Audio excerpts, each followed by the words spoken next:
Olá, pessoal! Então, na aula passada nós demos início à unidade 2, falando aí sobre a constituição da matéria, né? Falando aí sobre o átomo. Conversamos aqui um pouco sobre a história do átomo, voltando lá nos gregos, na antiguidade.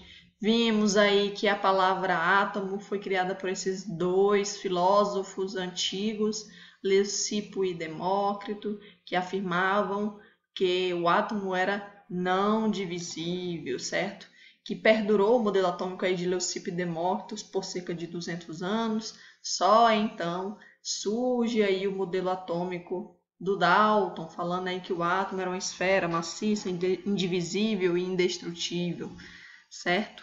Esse modelo atômico do Dalton surgiu numa época histórica em que muito se desenvolveu o conhecimento humano, em que muito se desenvolveu a ciência, certo? Foi na época aí do Iluminismo. O que acontece? Logo após a descoberta do modelo atômico de Dalton, vários outros cientistas vão direcionar o seu olhar para o átomo e tentar também propor seus modelos atômicos, né? Observar se realmente esse modelo do Dalton estava certinho, ok? Então, a partir de então, outros cientistas vão propor seus modelos atômicos. O próximo modelo atômico que nós estudaremos é o modelo atômico de Thomson, tá bom? Tá lá, começa falando aí lá na página 303, 304 do livro de vocês. Nós vamos ver aqui o modelo atômico de Thomson na nossa aula.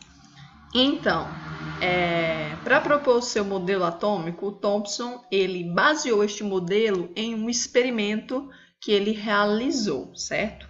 Então, o Thomson realizou seu experimento em 1897, utilizando um instrumento conhecido como ampola de Crookes ou tubo de raios catódicos. Essa ampola de Crookes ela foi criada pelo físico inglês William Crookes lá em 1856, um pouco antes. Certo? O tubo de Crookes era composto por uma ampola de vidro totalmente vedada, totalmente fechada. Dentro dessa ampola eram colocados gases sob baixa pressão e em cada extremidade da ampola, nas pontas da ampola, ficava um eletrodo, um polo de eletricidade, tá bom? Isto é, de um lado havia um fio de metal ligado ao polo positivo de uma fonte de alta tensão e o outro, né, do outro ao polo negativo. Então, essa ampola era ligada a uma bateria num polo negativo e no polo positivo. O polo negativo era chamado de cátodo e o polo positivo era chamado de ânodo. Ao ligar esse sistema, né, o que ele observava dentro da ampola? Ele observava que formava-se um raio que partia do cátodo, que é o polo negativo, em direção ao ânodo, que é o polo positivo. Então, formava-se um raio que partia do cátodo e era atraído em direção ao ânodo. Esse raio recebeu o nome de raio catódico, tá bom? O que o Thomson fez no experimento do Crookes? O que ele adicionou ao experimento do William Crookes para propor o seu modelo atômico? O procedimento realizado por Thomson foi basicamente o seguinte: ele colocou campos elétricos e magnéticos na região externa à ampola de Crookes e observou que, ao serem submetidos a esses campos, os raios catódicos sofriam um desvio na sua trajetória, indo em direção ao polo positivo. O que o Thomson fez? Então, ele pegou essa ampola de Crookes, né, ligada lá ao circuito elétrico, ao polo positivo e negativo de uma bateria, e adicionou, né, a esse sistema um campo elétrico, que é essas chapas de metal que você está vendo aqui, um campo elétrico e um campo magnético, que é os ímãs que vocês estão vendo aqui, tá bom?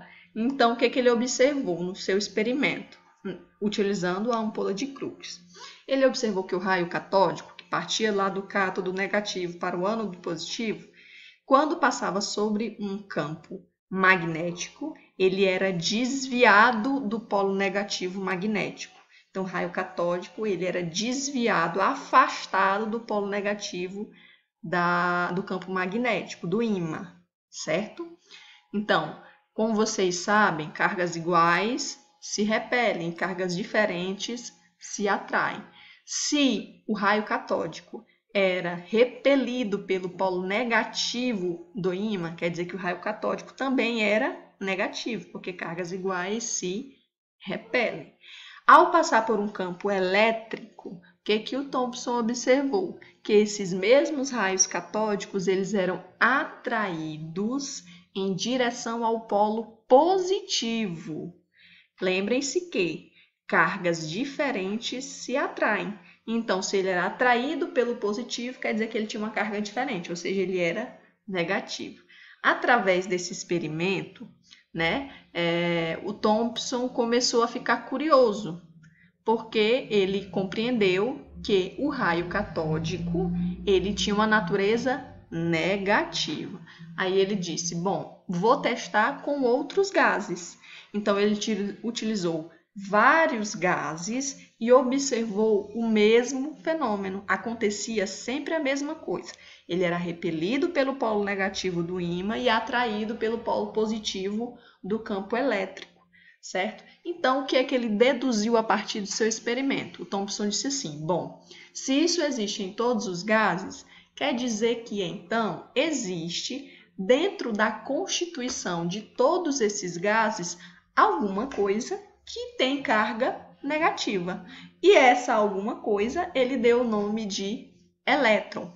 Foi, portanto, a partir desse seu experimento com a ampola de Crookes que Thomson descobriu o elétron, descobriu a primeira partícula subatômica que tinha natureza elétrica e natureza elétrica negativa, tinha carga elétrica negativa. Foi assim, portanto, que foi descoberto o elétron, certo? Aqui vocês podem ver o videozinho mostrando a experiência de forma simplificada, a experiência do Thomson. Isso daqui é uma ampola de Crookes, está ligada aqui, vocês podem ver o fiozinho, né? Está ligado a uma bateria, certo? Aqui está partindo do cátodo para o ânodo um feixe de luz, esse feixe de luz é o raio catódico, esse verdinho, certo? Quando o indivíduo aqui aproxima o polo negativo do ímã, o que acontece com o raio catódico? Ele é afastado, ele é repelido, mostrando, portanto, a natureza negativa do raio catódico. E aí, a partir dessa experiência, que o Thomson descobriu o elétron, certo? A partir desse seu experimento, o Thomson, portanto, propôs o seu modelo atômico, que ele dizia assim, ó, seguinte, bom, eu já sei que dentro do átomo existe uma partícula que tem carga negativa, que é o elétron, mas também sei que o átomo ele é eletricamente neutro, né? Lá do Dalton, né? Lembrem da teoria do Dalton, que ele dizia que o átomo era neutro. Realmente o átomo é neutro. Então, a partir dessa observação, Thomson deduziu o quê? Se tem uma partícula negativa dentro do átomo, mas ele é neutro, tem que existir também dentro do átomo alguma carga positiva para compensar as cargas negativas, certo? A partir de então, ele propõe o seu modelo atômico afirmando que o átomo seria uma massa de cargas positivas em que nesta massa de cargas positivas estariam inseridas cargas negativas, estariam inseridos os elétrons. Devido a isso é que o modelo atômico de Thomson foi chamado de modelo do pudim de passas. Seria uma massa positiva com elétrons negativos incrustados nessa massa, certo? Como se fossem as passas de um pudim. Esse, portanto, é o modelo atômico de Thomson, modelo do pudim de passas, tá bom? Embora o Thomson tenha trago uma grande contribuição para o modelo atômico, né, com a descoberta da natureza elétrica do átomo, com a descoberta dos elétrons, o modelo atômico de Thomson também não conseguia explicar todos os fenômenos observados com os átomos, certo? Como vocês sabem, cargas opostas se atraem, não é isso? Pois então, Como é que existiriam cargas positivas e negativas dentro do átomo, sendo que elas seriam atraídas entre si e cargas negativas muito próximas iriam se repelir?